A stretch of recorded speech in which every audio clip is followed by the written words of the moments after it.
जळगावात मुलाला विधान परिषदेची उमेदवारी मिळण्यासाठी गुलाबराव पाटील इच्छुक होते.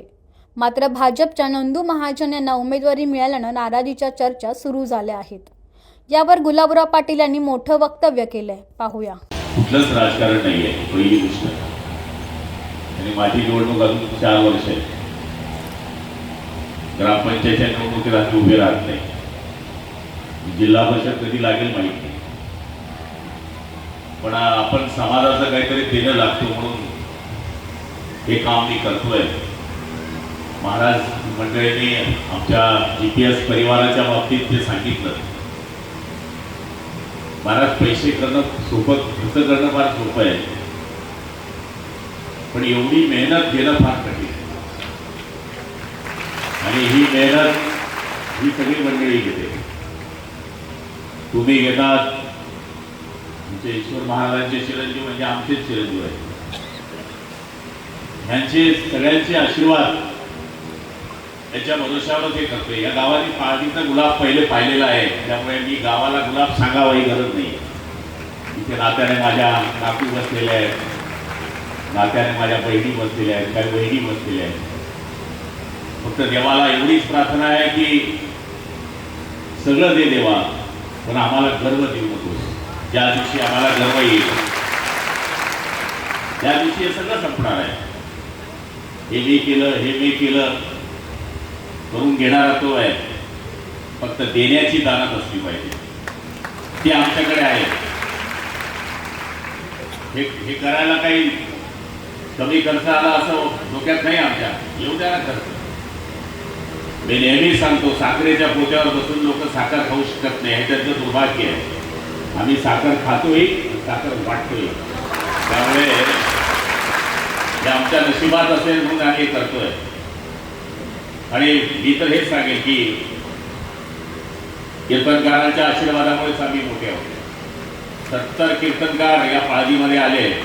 हे माझ्या एकट्याला पुण्य लागणार नाही, पूर्ण पाळजीला पुण्य लागणार आहे. आणि पाळजीनेच मला मोठं केलं, पाळजी परिसराने मोठं केलं. एक सर्वसाधारण कुटुंबातला माणूस ज्यावेळेस उच्च शिखरावर जातो त्यावेळेस कोणाचा आणि कोणाचं अधिष्ठान, कोणाचा आशीर्वाद हा मागं असावा लागतो, आणि तो तुमचा आहे. इथे सगळे लोक जर पाहिले तरी सगळे बाहेर गावातले लोक आहेत. माझ्या वडिलांच्या वयाचे, माझ्या वयाचे, माझ्या माय बहिणी 7-8 दिवसापासून इथं आले. मी तर महाराज मंडळीला हेच सांगेल की पुढच्या काळामध्ये जोपर्यंत माझ्या जीवात जीव आहे किंवा माझ्या जीवात जीव नसल्यानंतर जोपर्यंत माझी मुलं आहेत किंवा जोपर्यंत माझा हा GPS परिवार आहे तोपर्यंत हा सप्ताह कधीच बंद होणार नाही. त्याचं स्वरूप अजून वाढेल, त्याचं स्वरूप अजून वाढेल. आम्ही करतो सेवा, त्याच्यात राजकारण नाही करत. आम्ही 15,000 बायांचे माणसांचे ऑपरेशन करणारा एकच परिवार आहे, त्याचं नाव आहे GPS. हे आम्ही करतो. आम्ही तिथे कोणाला विचारत नाही तो कोणत्या पार्टीचा आहे, तुझा डोळा कोणत्या पक्षाचा आहे, तो कोणाकडे बघतो, हे आम्ही कधीच बघत नाही. आणि आता आम्ही फिरतं हॉस्पिटल आणलंय की गावात जातं, डोळे तपासतं, चष्मा लागला तर चष्म्याचा माप घेतो, घरपोच त्याला चष्मा देतं, आणि ऑपरेशन जर निघालं तर आम्ही मुंबईला नेतो. हे पण नाही करत, हे आम्ही करतो आणि केलं पाहिजे. आता तर मी स्तनाचा कॅन्सर महिलांना निघाला, महिला सांगत नाही.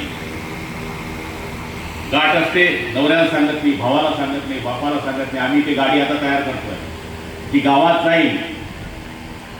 गावात तिच्यामध्ये महिला डॉक्टर असेल, महिला लेडीज असेल, ती महिलेचं चेकिंग करेल. म्हणजे माझ्या बहिणीला कधीच कॅन्सर होता कामा नये, हे काम आम्ही करणार आहोत. काय पाप याच्यामध्ये, हे आम्ही करतोय तुमच्या आशीर्वादाने. आणि सगळे माणसं इथे आले.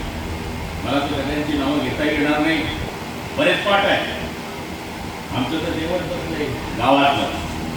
तुम्ही जसं म्हणतात ना की गावात माणूस किती मोठा झाला तो गावाचाच असतो, तसं एक कीर्तनकार आमचे ईश्वर महाराज यांची 3घही मुलं आणि हे आमचे गावातली सगळे परिसरातली लोक किती कीर्तनकार आले. मी तर सांगतो 100 आमदार आल्यावर मला आनंद झाला नसता, तेवढा आनंद आला. कारण की माझा वाढदिवस हे निमित्त आहे. लोक म्हणतात 5 जून एकी भूल, 5 तारखेला इथं वाढदिवस साजरा तर होणारच आहे. पण मी आपल्या सगळ्यांना एकच विनंती करणार आहे, खास करून शिवसैनिक, शिवसेनेवर प्रेम करणारी मंडळी, सगळं करा, राजकारण जरूर करा, पण भगव्या पताक्याचे विचार गावातून कधी हद्दपार होऊ देऊ नका. आणि ती आता काळाची गरज आहे. आणि मला तरी असं वाटतं की आज या सुंदर कार्यक्रमाला सगळे संत महंत या ठिकाणी आले, त्याबद्दल मी त्यांचे खूप खूप आभार मानतो. 7 कोटीचं आमचं वारकरी भवन उभं राहतंय. काही दिवसांनी ते याचा हस्तांतरणाचा आपल्याला या ठिकाणी कलेक्टरकडनं प्रस्ताव मंजूर करावा लागेल. त्याकरताही आपला पुढचा प्रयोग राहणार आहे. आणि आम्ही ठरवलं आहे की सगळ्या कीर्तनकारांचं विमा काढण्याचं विमा कवच आम्ही पुढच्या वर्षी येणाऱ्या या जून नंतर आम्ही ते करणार आहोत.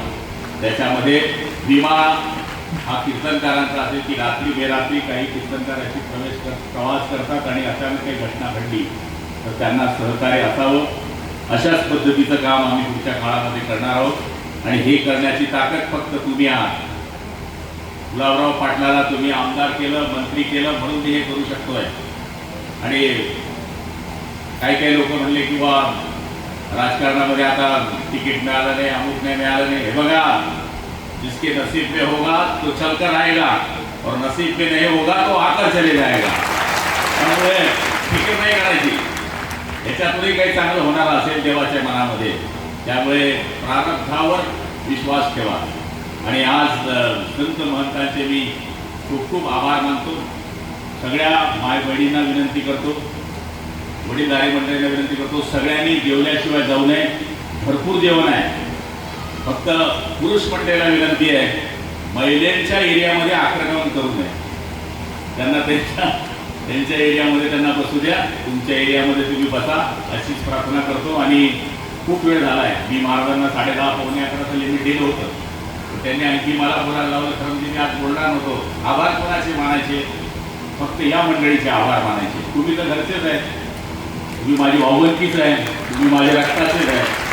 त्यामुळे आलेल्या पाहुणे मंडळीचा आभार मानणं, संत महंतांचा आभार मानणं हेच आपलं कर्तव्य होतं. शेवटची एक गोष्ट आहे, आपण 3 वर्षापासून लोकांना पंढरपूर नेतो.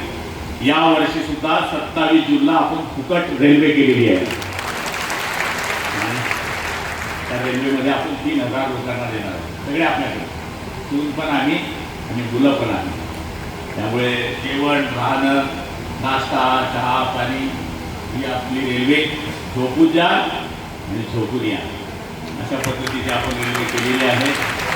पांडुरंगाच्या दर्शनाला सगळेजण जावा. माझी विनंती असेल की खास म्हातारी मंडळी आहे, ज्यांची आर्थिक परिस्थिती नाही आहे, अशांनी जरूर यावं आणि दर्शन घ्यावं. तेच पुण्य तुम्हाला आम्हाला सगळ्यांना लागेल अशी पांडुरंगाच्या त्यांनी प्रार्थना करतो. आणि माझे 2 शब्द संपवतो. रामकृष्ण.